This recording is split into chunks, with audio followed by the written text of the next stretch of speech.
Cambridge Ielts 3 by the University of Cambridge Local Examination Syndicate. Published by Cambridge University Press. This recording is copyright. Test 1. You will hear a number of different recordings and you will have to answer questions on what you hear. There will be time for you to read the instructions and questions and you will have a chance to check your work. All the recordings will be played once only. The test is in 4 sections. Write all your answers in the listening question booklet. At the end of the test, you will be given 10 minutes to transfer your answers to an answer sheet. Now turn to Section 1.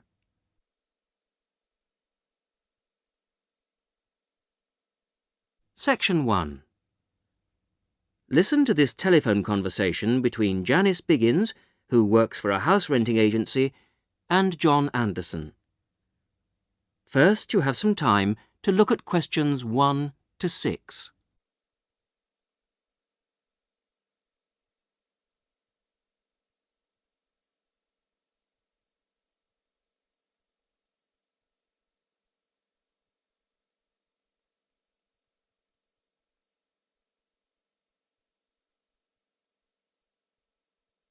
You will see that there is an example which has been done for you. On this occasion only, the conversation relating to this will be played first. Hello, Flagstone. Oh, hello. Is that Flagstone Properties? Yes, that's right.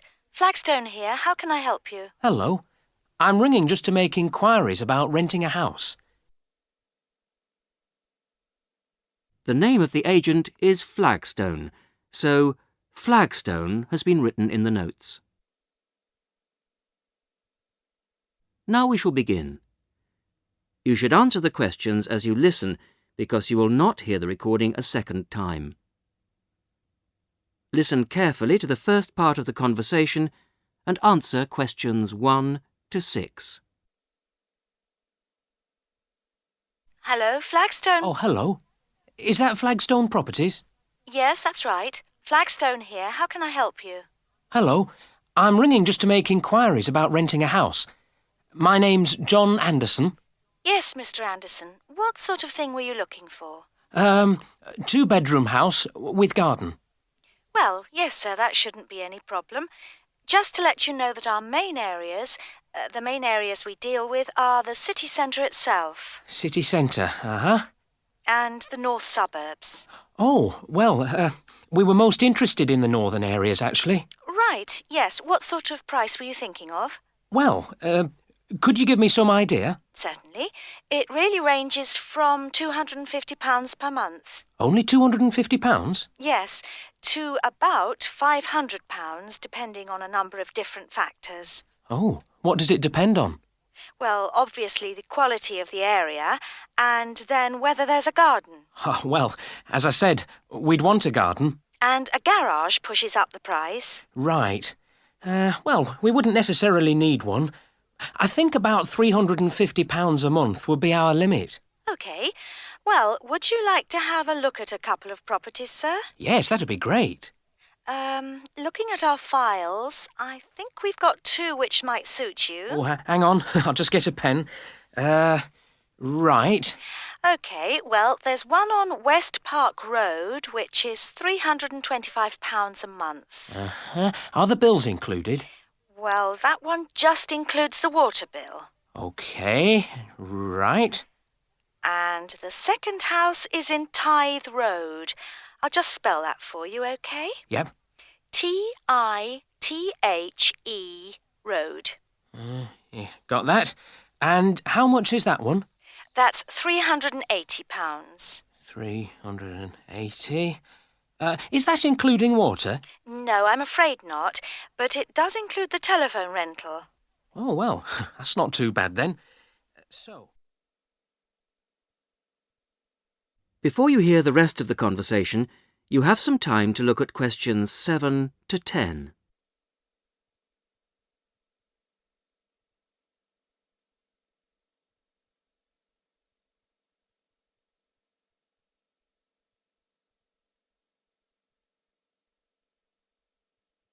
Now listen and answer questions 7 to 10. So when would you be available to see them? Well, I'll be in town next week, say Thursday. No, I'm sorry, we don't have any availability for Thursday. How about Wednesday afternoon? OK. That's fine. Would 5 be OK? Yes, fine. 5 o'clock it is. Just come to the Flagstone offices. Oh, before I forget, what sort of things do I need to get done, to rent with you? Well, the most important thing is a letter from your bank. No problem. And then a reference letter from your employer. Yes, that's OK. Great. And then we would need you to give 2 weeks' notice of moving in. Right, 2 weeks' notice.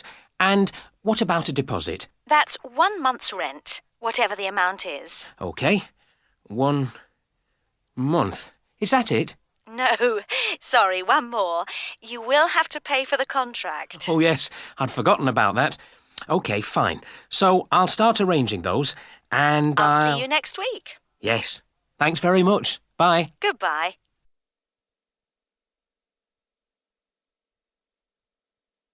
That is the end of section 1. You will now have half a minute to check your answers.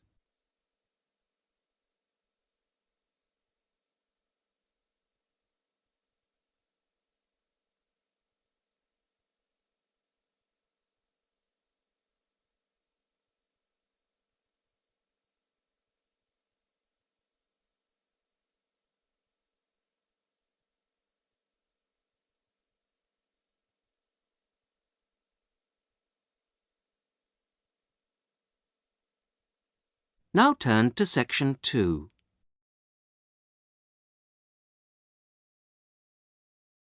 Section 2. You are going to hear a conversation between 2 women about the health system in England. First, you have some time to look at questions 11 to 17.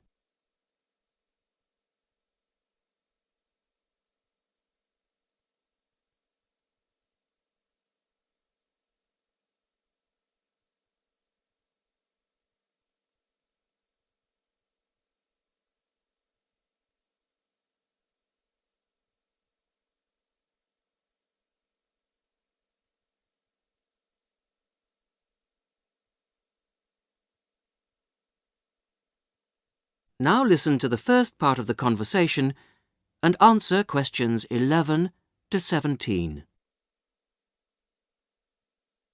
Hello, Mrs. Sutton. Come in. How are you settling in next door? Have all your things from Canada arrived yet? I thought I saw a removals van outside your house yesterday afternoon. Yes, they came yesterday. We spent all day yesterday arranging them. It's beginning to feel a bit more like home now. Oh, that's good. Look, come in and sit down. Are you all right? You look a bit worried. Well, I am a bit. I'm sorry to bother you so early, Mrs. Smith, but I wonder if you could help me. Could you tell me how I can get hold of a doctor? Our daughter, Anna, isn't very well this morning, and I may have to call somebody out. She keeps being sick, and I am beginning to get a bit worried. I just don't know how the health system works here in England. All I know is that it's very different from ours back in Canada. Well, I don't know really where to start. Let me think. Well, the first thing you have to do is find a family doctor. Mm-hmm. Sometimes we call them general practitioners as well. Right. And register with him or her. If you live here, you've got to be on a doctor's list. If you're not, things can be a bit difficult. Oh. Nobody will come out to you if you're not registered. Anyway, they work in things called practices. Sort of small groups of family doctors all working together in the same buildings. Now, what you've got to do this morning is register with one of them. There are 2 practices near here, so we're quite well off for doctors in this part of Manchester. There's the Dean End Health Centre, about 10 minutes walk away. And there's another practice in South Hay. That's about 5 minutes away, going towards the town centre. We're registered at the Dean End one, but they're both OK. There are about 6 doctors in our practice and 4 in the other, so ours is quite big in comparison, and the building and everything's a bit more modern.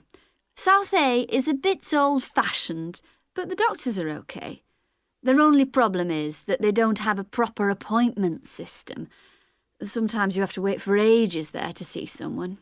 Anyway, you go to the receptionist in whichever health centre and ask her to register you with a doctor there. You have to fill in a form, but it doesn't take long. Ours is called Dr. Jones, and we've been going to him for years, ever since we moved here 15 years ago. I wouldn't say he's brilliant, but I suppose he's all right, really. We're used to him now. They say he's very good with elderly people, but he does tend to get a bit impatient with children. Listen, the one who's supposed to be really good with small children is Dr. Shaw. I've heard lots of people say that. She's young and she's got small children of her own, so you could try registering with her. And if her list's full, I heard somebody say the other day that there's a really nice young doctor at South Hay, a Dr. Williams. He holds special clinics for people with back trouble, but that's not really your problem, is it? Now you have some time to look at questions 18 to 20.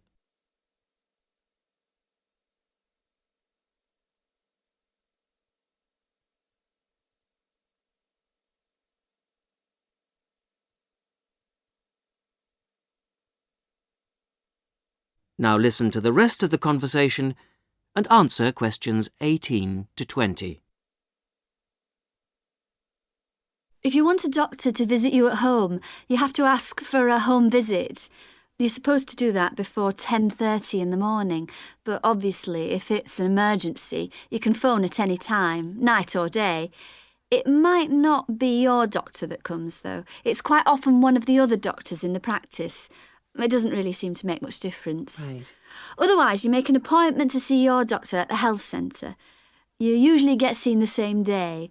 Not always, of course, but usually, as I say. They hold surgeries between 9 and 11:30 every weekday, and from 4 to 6:30 Monday to Thursday. Saturdays are only for emergencies. I see. When the doctor sees you, he gives you a prescription.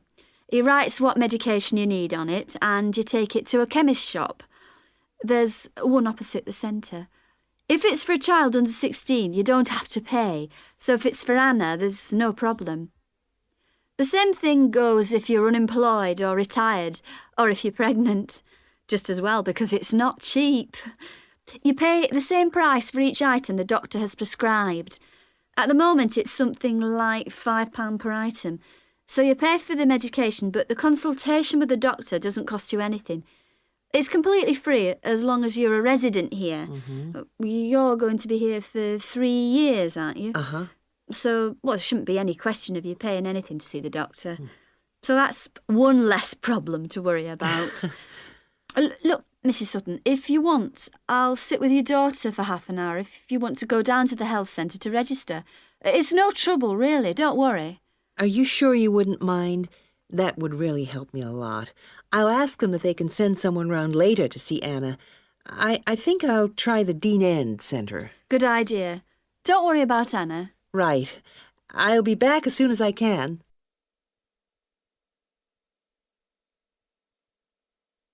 That is the end of section 2. You will now have half a minute to check your answers.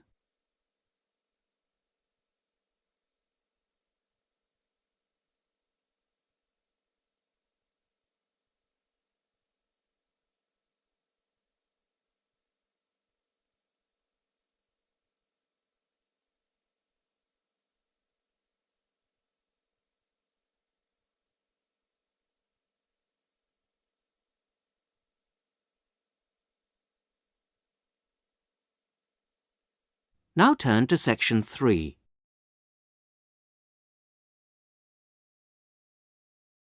Section 3. You're going to hear a university tutor interviewing a candidate for a place on a postgraduate diploma course in teaching geography. First, you have some time to look at questions 21 to 27.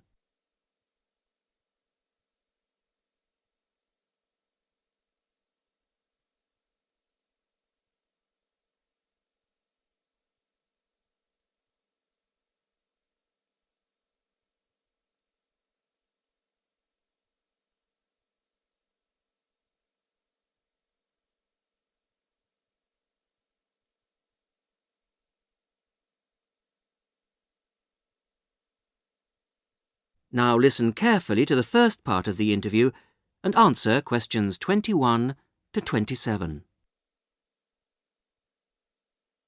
Hello.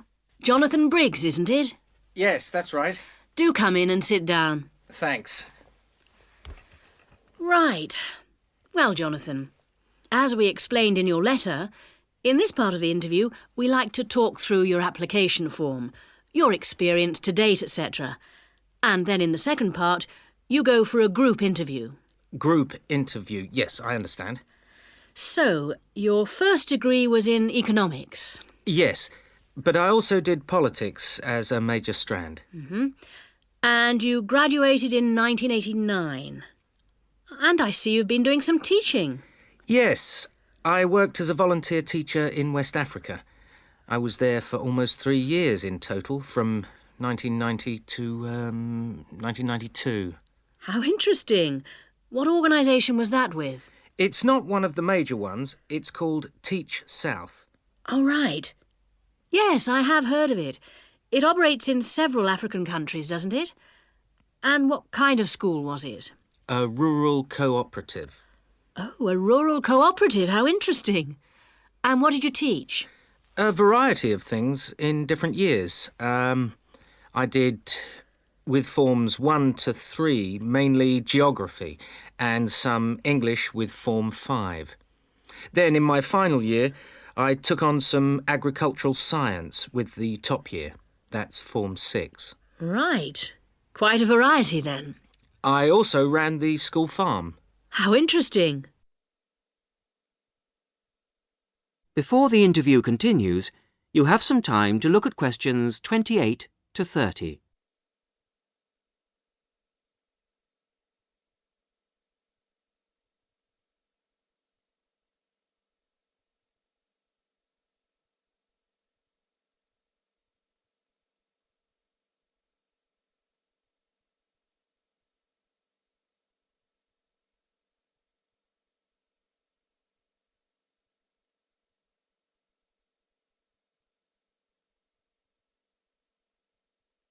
Now listen to the rest of the interview and answer questions 28 to 30. And how did you find the whole experience? I'll be honest with you. At the end of the first year, I really wanted to leave and come home. Oh, why was that? Well, I was very homesick at first and missed my family. Oh, yes, I can understand that. And I also found it frustrating to have so few teaching resources. But I did decide to stay, and in the end I extended my tour to a 3rd year. Right. Things must have looked up then. Yes, we set up a very successful project, breeding cattle to sell locally. Really? And then, after a lot of hard work, we finally got funds for new farm buildings. And you wanted to see things through. Uh-huh. And that's why you want to train to teach geography. Yes. I've had a couple of jobs since then, but I now realise I like teaching best. And I chose geography because it's my favourite subject. And also because I think it has so many useful applications. Well, you certainly have had some interesting work experience. I'll ask you now to go on to the next stage of the interview.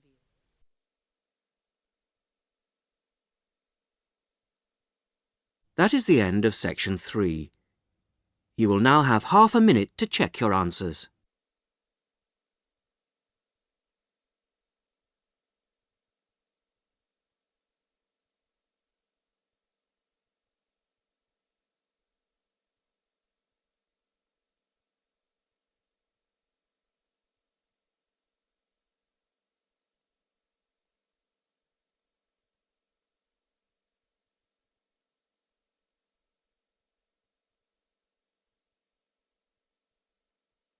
Now turn to section 4.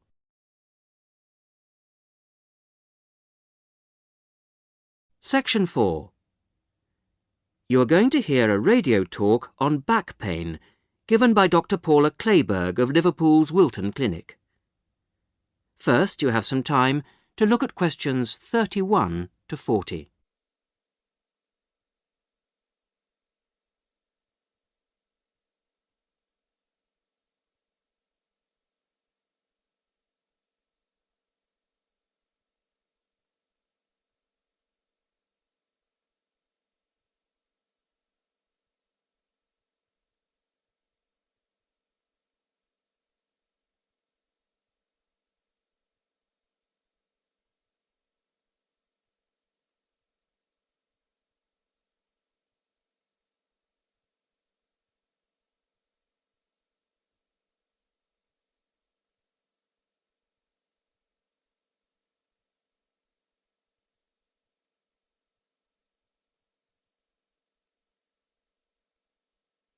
Now listen carefully to the talk and answer questions 31 to 40. Today's Health Council is presented by Paula Clayburgh, who is the Chief Counsellor at Liverpool's famous pain clinic, the Wilton Clinic. Paula. Do you know what Prince Charles, Sevi Ballesteros and Elizabeth Taylor have in common? They all suffer from chronic back pain. In fact, bad backs are one of the most common health problems today, affecting people in all walks of life. The most recent available figures show that about 250,000 people are incapacitated with back pain every day. And many sufferers don't know the cause or the solution to their problem. The majority of our patients at the clinic tend to be women. They are especially vulnerable because of pregnancy, but also because of osteoporosis, which I personally believe to be the major cause of problems for women. I have many women patients who say they have completely given up exercise because the pain makes them so miserable. But of course, that starts up a vicious circle. Bed rest, giving up exercise, and painkillers are traditional responses to back pain. But although there are many excellent drugs on the market, at our clinic we're beginning to realise the unique benefits of relaxation therapy. Other specialists in the field make a strong case for certain types of exercise, but in our experience they are easily mishandled and can lead to more harm than good. Now let's look at some of the reasons why back pain is developing into such a unique menace. In general, the body is pretty good at self-repair. A strain or a blow to a limb, though painful at the time, generally resolves itself. But the body's response to back injury can be very counterproductive. When pain strikes, we attempt to keep the back as immobile as possible, which makes the muscles tense up. Research shows that they often go into spasm, which causes further twisting of the spine. A vicious circle is underway. The second mistake we often make when stricken with extreme back pain is to go to bed and stay there. Although at the clinic we recognise that a short rest in bed can be helpful, up to 2 days, any longer makes our back muscles become weaker and unable to hold up our spine. The pain, therefore, becomes worse. Another problem is being overweight. Anyone a stone or more overweight who already has back pain is not doing himself any favours. Though it won't actually set it off in the first place, the weight will increase the strain and make things worse. The British diet could be partially to blame for the increase in back pain. Over the last 10 years, the average weight of men has risen by 11 pounds and of women by 9 pounds. So much for the causes and aggravations of pain. But what can we do to help?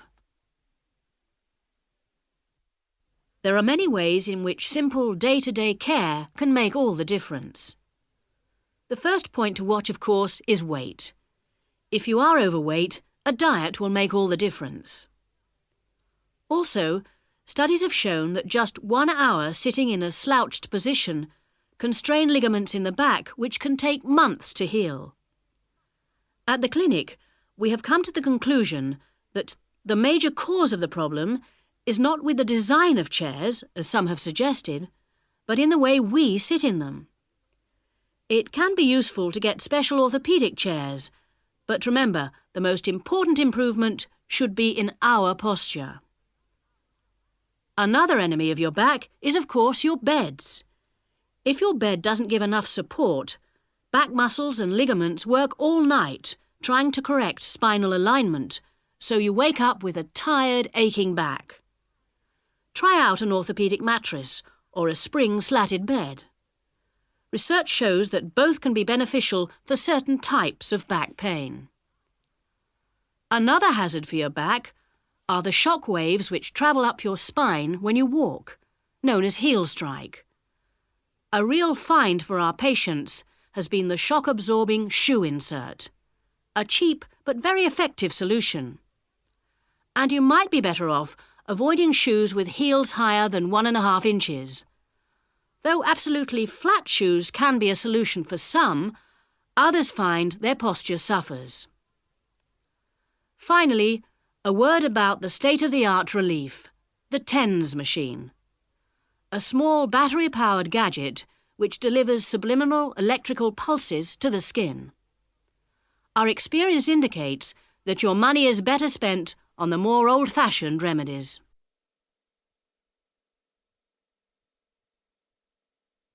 That is the end of section 4. You will now have half a minute to check your answers.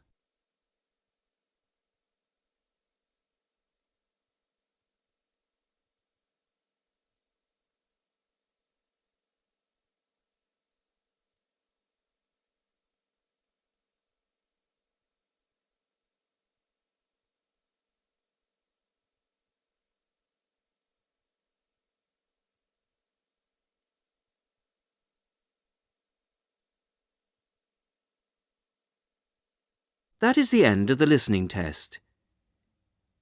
In the Ielts test, you would now have 10 minutes to transfer your answers to the listening answer sheet.